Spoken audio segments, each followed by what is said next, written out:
These are some of the questions that you'll be answering today. Yeah, these are the questions you'll be answering today. So you have to follow through with it, right? So our first guest is here. Do you want to introduce? This our first guest. Introduce quick now. Introduce quick now before this our first guest is all the way from Texas. All the way from Texas. We have Attorney John Nwosu. All the way from Dallas, Texas. Jesus. We have Attorney John. Can you hear us? Oh yeah, I can hear you. Hi, Attorney John. This is Attorney John Nwosu, all the way from Texas. This is not a bonge attorney. This is quality attorney with over 10 years experience. We know the Attorney John Nwosu family. And one secret you must know, this is the president's husband. So this is Amaka Nwosu's husband. Okay? And he's going to come in here and he will share his experience and talk about intentional parenting. Then we will have to ask the next people on the list. So, Attorney John. Yes, common sense. Can you guys hear me? Yes, we can hear you. Okay. First of all, thank you guys for this. I mean, of course, the topic is very dear to me, and thank you guys for the introduction. Wonderful, and love being here with you. You guys are sisters, so I mean, I don't know.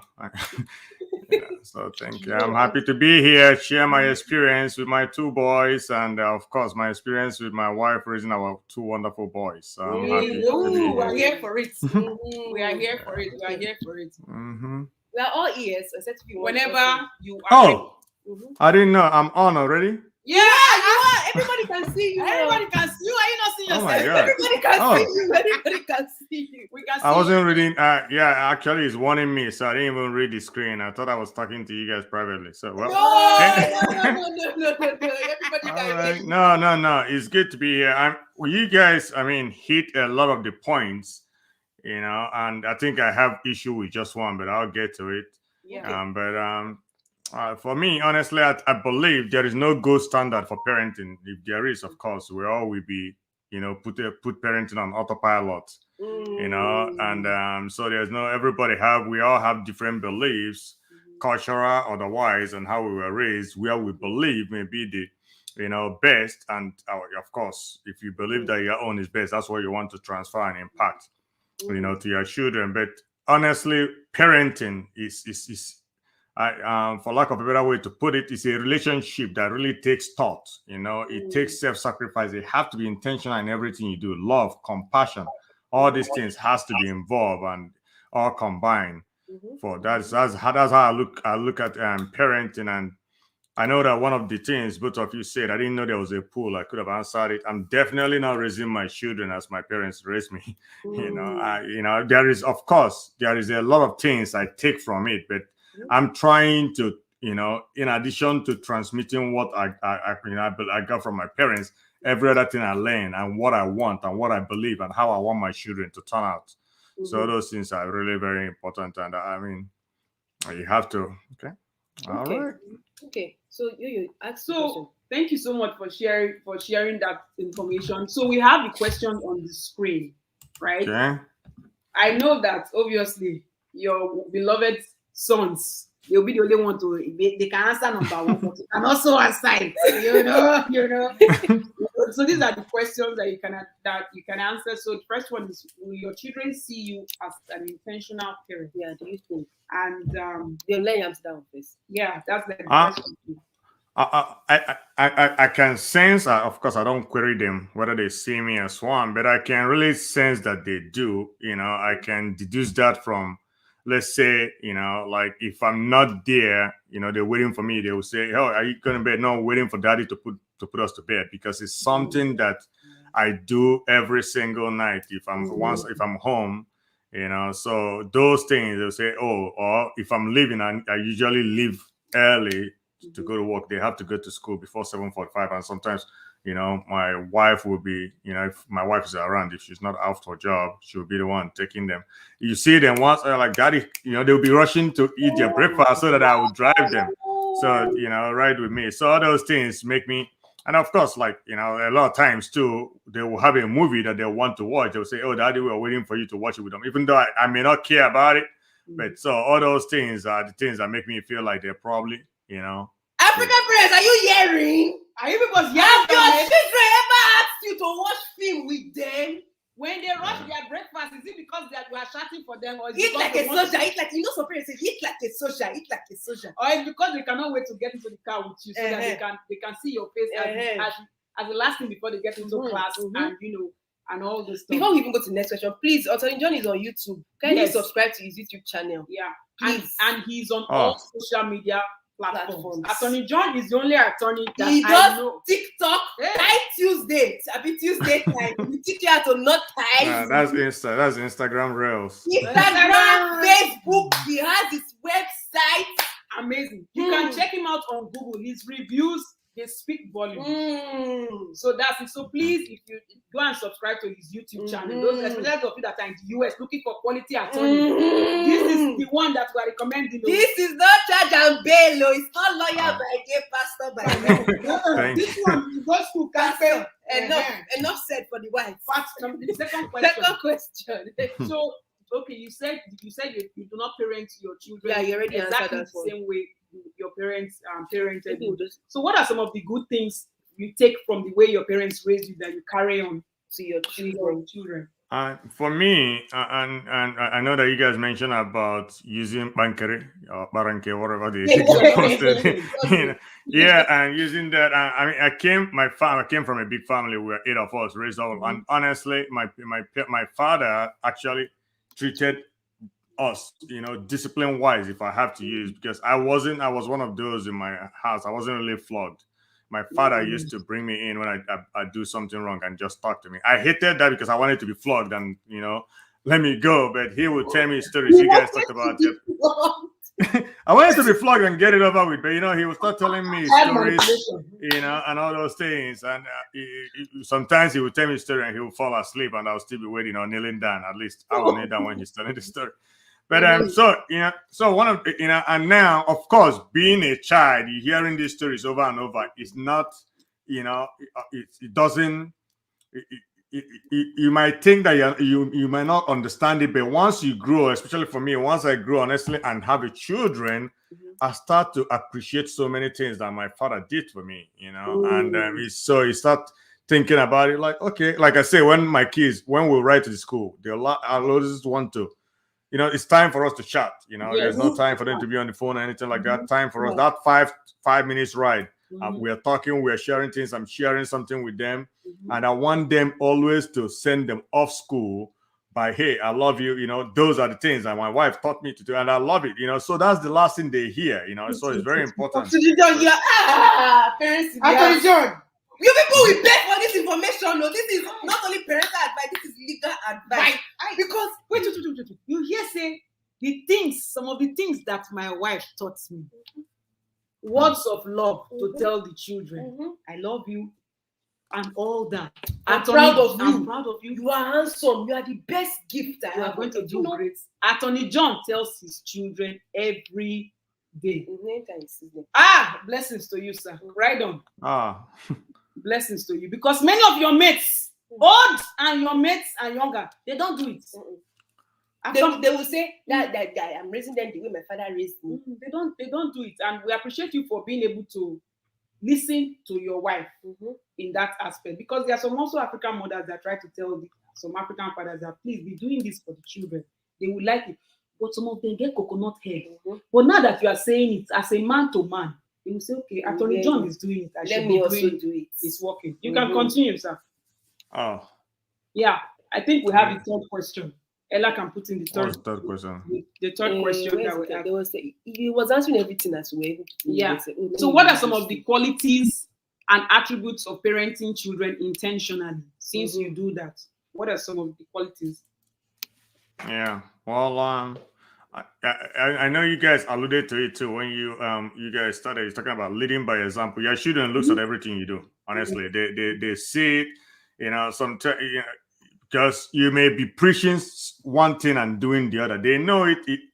First of all, you're confusing them if you're doing that. You know, and of course, sometimes we're like I say, me when let me go back to my wife when it comes to intention. Honestly, she's the most intentional person I know. You know, and I say this not for anything. It's just like oh, you all know her for a long time, so you know what I'm saying. Amaka doesn't. She tells you. She tells you how she wants to be loved, how she wants. You know, you have to do it. You know, when it comes to the kids, you know, she is so intentional, and she made me a better parent. You know, so that I'm trying to tell you, I couldn't do it because she is more when it comes to raising kids. I mean, like you guys talked about speaking the language to them. She don't even talk to our kids in English. You know, she talks to them only Igbo, and then if they don't understand him, they have to come to me. And then, of course, she blames me. That's why they're not very fluent so far. But That is reporting himself. Yeah, but you know that's you have to do that the way you act, and of course, if you're a single parent, whatever you do, even when you're on the phone, you know, and all those things, because a lot of times we give them work, we're on YouTube, we're on something, and while we expect them, and then every 10 minutes we turn around and start shouting at them for not doing what they're supposed to do. Meanwhile, we are not there with them, we are not present. You have to really be present. And then you guys also talked about it being in team, you know. You have to be in team with your partner if you have one, you know, because I don't know about you, but I remember when I was, you know, at 10, 11, 9, I probably think I'm the smartest person. I can manipulate my parents, you know. So you can imagine your kids also, you know, because they're your kids doesn't mean that they're not thinking that. So you have to really be in a team, even if you guys can go back in closed door and say, well, you know what I'm saying? I don't agree with this. Let's find a better way to deal with it. But the children should never know that, you know. So that's the thing. And then another one is like what am I saying? Being consistent. Okay. Because you know, that is one too, like, oh, you know, the one about being consistent is like you can't just punish them today, you know, and then tomorrow they do the same thing, you let it go because first of all they're confused. You're not even setting a good example. So they have to understand that there are consequences for everything. So if there's no, be no. If you're saying, of course, don't over punish, don't do it necessarily. Discipline, you know, so the disciplining has to really fit the, you know, has to be discipline, not punishment. You know, so that's one of the things. But they have to be consistent in what you do and what you tell them. So and then another thing is like spending time with them is the most critical. You know, that is one thing I cannot overemphasize because it's hard. It's one of the hardest things to do because we want to looking for a perfect time. There's gonna be a free time. No, you have to intentionally create it. You know, like intentionally create that free time with them. Go with them to whatever game that they're playing. Show up at their school. You know how it is. Like a lot of times, all of us default is like, oh, drop the kid to school. They get letters, PTA. The children are doing show and all those things. Generally, it's cultural thing, and I don't want to say that you know people do it, but it's one of them. That's what some of us knew growing up, and then we just think about walking, going to work, and we forget like we can spend that 5 minutes. It means a lot to the children, but and also one of the things, sometimes people don't have option, you know, sometimes people have to be at work. So that one is different, you know, you can help it, but we have to, like, I try my kids, like our calendar, if you come to our bathroom, like the first thing we have there is their school calendar every month. And we know exactly what they're doing. We're planning it, who is going to be there, because it makes a lot of difference when you're a child. Because, you know, sometimes, you know, I can't detain also talking about spending time with them. I mean, I think I can talk about that one so much. Being like movie, like I said, my kid will like, have you watched that movie? No, Daddy, I'm waiting for you. I'm like, okay, you know, it's not the best, but I will take out that 2 hours, you know, watch that movie with him, you know, have him. So those are one of the things you have to like schedule. Like when I go out, if I have to meet up with my friends for maybe just hang out with boys or my friends, I try to set it after 9:30. My kids go to bed before 9. Why do I do that? That way I spend that 30 minutes reading or watching them read and read. And, so those things are the things I do. Sometimes I come back, I'm so tired and like, okay, Daddy, can you take us to bed? The first instinct is no, because I'm thinking about me. But I'm like, no, I gotta do that because the fact that they come to me. So it's really okay. Yeah. You're an amazing father.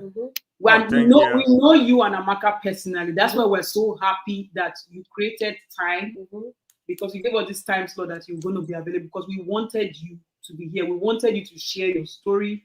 We wanted fathers, especially African fathers, to hear from a fellow African father, because hardworking, because some people will put excuse and say, "Oh, my work takes all the time," but you create your schedule around your children. That's the intentional thing that we are talking about, and that's what makes you different. And put them, even creating that schedule, like put them, because the thing is, like you said a lot of things. Kids in school, they don't know how to do laundry, all those things, because a lot of us too. We grew up, if you have some kind of, formative years in Nigeria, we grew up having those, if you're from middle class in Nigeria, have those, and then here we feel like, okay, we're comfortable. We don't think, our kids will be 12 years old, 13 years old, we're still doing their laundry. Like school, like my kids during the summer, they have all their academic programs, like they work at least minimum 2 times a week with me. They work with you. Oh yeah, they actually have tax. They have a contract signed with how much they're making, the hour they come in, they sign. If you miss signing in on your piece of paper, you're not gonna get paid that day. The difference for them. So one is scanning paper, one is shredding paper. Those just you make them. So the point is like that is me spending the whole day with them. So you already have these smart jobs. Yeah. So they will be like, when you go and apply for a job, then they will tell you you have to be working since you were this age. I know that. So they will have their resumes full before then. Yeah, I know that. I know that your first son has been working since, because Amaka told me. Now, African fathers, are you hearing from your fellow African father who has his own law firm? Because Attorney John has his own law firm. His children, the sons, they come on schedule. They will sign in, some of them, even if as much as giving water to guests that come in. He's not only spending quality time, he's also teaching them principles and ethics of hard work. And earning their money. And also, there's also something that I noticed about, I think when I watch Nollywood movies, where I see like fathers, they have their sons, especially from the eastern part of Nigeria, involved in their businesses and all those things. The children are already learning. They will be ahead of their peers by the time they become adults. So if you have businesses that you are doing, include your children. Don't say they are too young. From there, they learn things like what it means to be punctual, consequences of coming late, gratitude, finances. Finances. African parents, finances. They will never teach us in school. Now, Attorney John is doing that job already. We appreciate you so much, Attorney John. And we thank you for your time. We thank you for your wisdom. We thank you for your honesty. And the only thing we will say is that this Igbo, you have to speak it. Yes, I try. Don't be like some fathers that we say our children should go and use app to learn how to to learn how to speak the language. The reason why we encourage you to speak it, don't be worried about whether they will understand or they will not understand, because it will be there, it will be stored there, and that's their cultural identity. I was saying in the office that they were looking for translator, that they were going to. Language is very useful. It's like it's powerful and it's part of their identity. Yes. It's what will make them like, when they see their parents and Nakedu. We are surviving on pidgin. We are mixing and collecting with different small languages, because our own father did not do that one. We're not going to drag Daddy here. But Daddy has apologized. I'm not going to drag him. Daddy said language is his weakness. Thank you so much, Attorney Thank you so much. We'll take you off from the screen now. If you want, you can remain in the background to the. Okay. Yeah. So let me. All right. It was really a pleasure. Thank you guys. Thank you so much. Thank you. And greetings to the boys.